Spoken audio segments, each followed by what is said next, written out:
क्या एयरटेल में सुनील भारती मित्तल की जगह अब एक महिला लेने वाली हैं? करीब 10 साल से जिस जिम्मेदारी को सुनील मित्तल संभाल रहे थे, 1 अक्टूबर से उसकी कमान शबनम सिन्हा के हाथ में होगी। अब सवाल यह है कि शबनम सिन्हा कौन है? उनके लंबे प्रोफेशनल करियर में ऐसा क्या है जिसकी वजह से इतने बड़े पद के लिए उन पर भरोसा किया गया, और सुनील मित्तल आखिर इस जिम्मेदारी से क्यों हट रहे हैं? सबसे दिलचस्प बात यह है कि शबनम सिन्हा एयरटेल के लिए कोई नया नाम नहीं है। वह पहले से ही एयरटेल की बोर्ड में शामिल हैं, लेकिन अब उनकी भूमिका बदलने वाली है। तो आखिर ये संस्था कौन सी है? शबनम सिन्हा की नई जिम्मेदारी कितनी बड़ी है? ये जानने से पहले जान लेते हैं कि शबनम सिन्हा कौन है। शबनम सिन्हा के पास 30 साल से ज़्यादा का प्रोफेशनल एक्सपीरियंस है। उनके करियर का बड़ा हिस्सा वर्ल्ड बैंक से जुड़ा रहा है। वहां उन्होंने इंडिया के एजुकेशन और स्किल प्रोग्राम के साथ साथ governance, skill development, labour markets और एमएसएमईज जैसे क्षेत्रों पर काम किया। एयरटेल की प्रोफाइल के मुताबिक वर्ल्ड बैंक में उन्होंने इंडिया के पोर्टफोलियो को करीब 50 करोड़ डॉलर से बढ़ाकर 4 अरब डॉलर तक पहुंचाने में भूमिका निभाई। इसके अलावा एमएसएमईज, वुमेन एंटरप्रेन्योर्स और स्टार्टअप के लिए 4 करोड़ डॉलर से ज्यादा की फंडिंग जुटाने में भी उनकी भूमिका रही। यानी उनका अनुभव सिर्फ बैंकिंग तक सीमित नहीं है।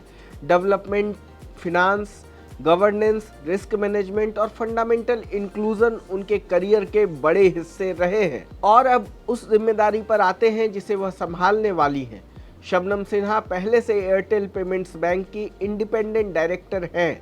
वह बैंक की special committee for monitoring frauds की चेयरपर्सन हैं और रिस्क मैनेजमेंट और आईटी कमिटीज से भी जुड़ी हैं। यानी जिस संस्था की अब वह चेयरपर्सन बनने वाली हैं, उसके फ्रॉड, टेक्नोलॉजी और रिस्क से जुड़े मामलों को वह पहले से बोर्ड लेवल पर देख रही हैं। और अब नाम सामने आता है एयरटेल पेमेंट्स बैंक।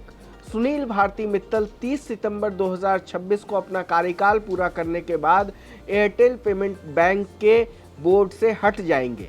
1 अक्टूबर से शबनम सिन्हा 3 साल के कार्यकाल के लिए चेयरपर्सन की जिम्मेदारी संभालेंगी।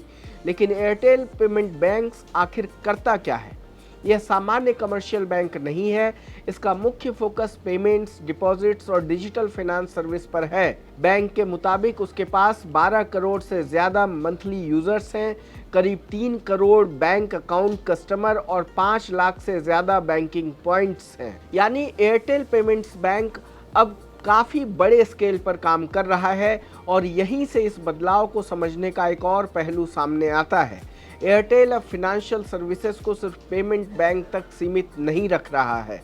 फरवरी 2026 में भारतीय एयरटेल ने अपने financial services subsidiary Airtel money में अगले कुछ वर्षों में 20,000 करोड़ रुपए तक कैपिटल डालने की योजना का ऐलान किया। एयरटेल मनी को आरबीआई से एनबीएफसी लाइसेंस मिल चुका है और जुलाई 2026 से उसने कमर्शियल ऑपरेशंस शुरू कर दिए हैं। अब यहाँ फर्क समझना जरूरी है।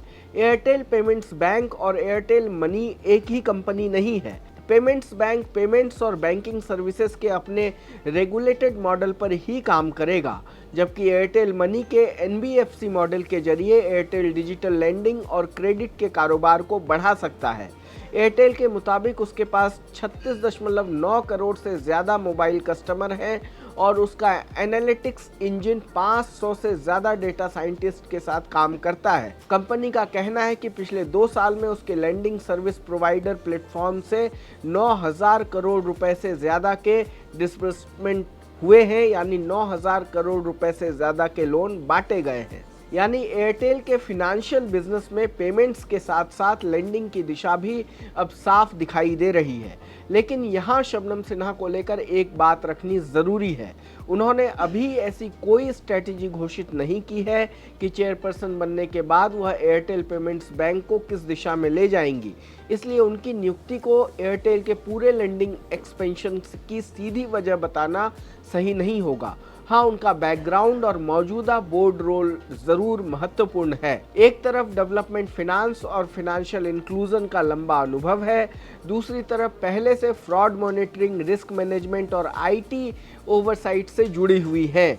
और जिस समय एयरटेल का फाइनेंशियल सर्विस बिजनेस पेमेंट से आगे बढ़कर लैंडिंग की तरफ जा रहा है, उस समय ग्रोथ के साथ रिस्क और गवर्नेंस संभालना भी बड़ी चुनौती होगी। यानी शबनम सिन्हा की नियुक्ति को सिर्फ एक लीडरशिप चेंज के तौर पर देखना शायद पूरी तस्वीर नहीं होगी। सुनील मित्तल के करीब 10 साल के कार्यकाल के बाद अब एयरटेल पेमेंट्स बैंक की कमान शबनम सिन्हा के हाथ में होगी और उनके सामने सबसे बड़ी चुनौती होगी बड़े स्केल पर फाइनेंशियल सर्विसेज को आगे बढ़ाना और साथ ही कस्टमर ट्रस्ट, टेक्नोलॉजी और रिस्क मैनेजमेंट को मजबूत बनाए रखना। एयरटेल पेमेंट्स बैंक की सर्विसेज के बारे में आपकी क्या राय है, हमें कमेंट बॉक्स में बताएं। देश दुनिया की तमाम खबरों को देखने के लिए जुड़े रहें लोकमत हिंदी के साथ। धन्यवाद।